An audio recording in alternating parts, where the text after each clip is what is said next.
බුදු පියාණන් වහන්සේ හොයලා දීලා තියෙන බෙහෙත.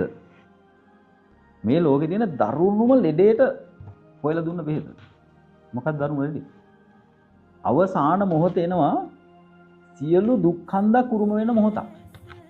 තමන්ගේ දරු මුණුපුර ඔක්කොම ඉවරයි.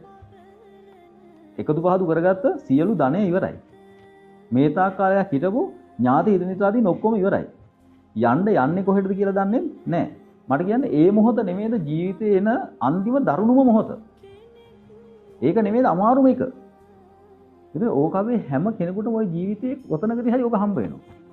අන්න එතෙන්ට දීලා තියෙන උත්තරයක් මේ තියෙන්නේ. එතෙන්ට දීලා තියෙන උත්තරයක්. එහෙනම් බලන්න සියලු දුක්ඛයන්ගේ එකතුවට දුන්න බෙහෙත දැන් මේ කාලේ පුරාවට යනකොට ඔය ප්‍රශ්න ටික කවදාවත් එන්න පුළුවන්. අවසාන මොහොතේ එන ප්‍රශ්න ටික මේ ජීවිතේ කාටද ඊට මෙහා එන්න පුළුවන් කියලා මට කියන්න. ඔය අවසාන මොහොතේ දෙන ප්‍රශ්න ටිකක් තියෙනවනේ පින්වතුනි.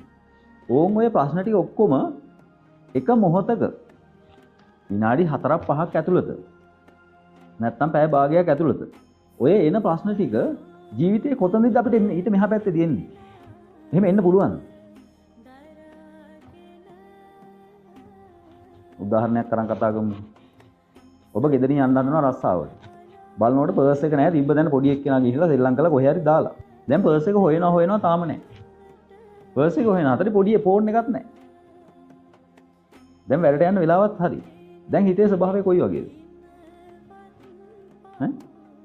හොරු ගෙහිල්ලා නැහැ කියලා දන්නවනේ. හැබැයි හිතේ ස්වභාවය මොන වගේද? හරි පීඩාකාරී අසහනකාරී ස්වභාවයක් නෙමෙයිද තියෙන්නේ? මොකද ඔය දෙකක් නැති වෙලා නේද? මේ අවසාන මොහොත කියලා කියන්නේ අපි මේ ලෝකෙන් යන මොහොත කියලා කියන්නේ යන වෙලාව කියලා කියන්නේ ඔය ඔක්කොම ටික නැති වෙනලා බර්ස් එක ෆෝන් එක විතරක් නෙමෙයි. දිවි හිමියෙන් හදාගත්ත දරුවෝ ටිකක් නැහැ. සමහරක් වෙලාවට දිවි හිමියෙන් හදාගත්ත දරුවෝ ටික වතුර පොඩක් කටරවක් කරගන්නත් නැහැ. දැන් දරුවා නැති ප්‍රශ්න විතරක් නෙමෙයි. යකෝ මෙච්චර දුක් මහන්සිලා හදලා වතුර ටිකක් කටට දාන්න දෙන්නේ නැහැ මේ වෙලාවේ. ඒක එතෙන්ටත් දුන්න උත්තරයක් නේ.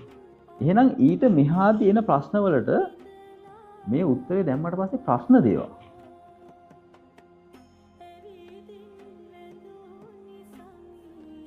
හිමතුනේ ඔන්න ඕකනේ ප්‍රඥාවන්ත අපි හොයාගන්නේ.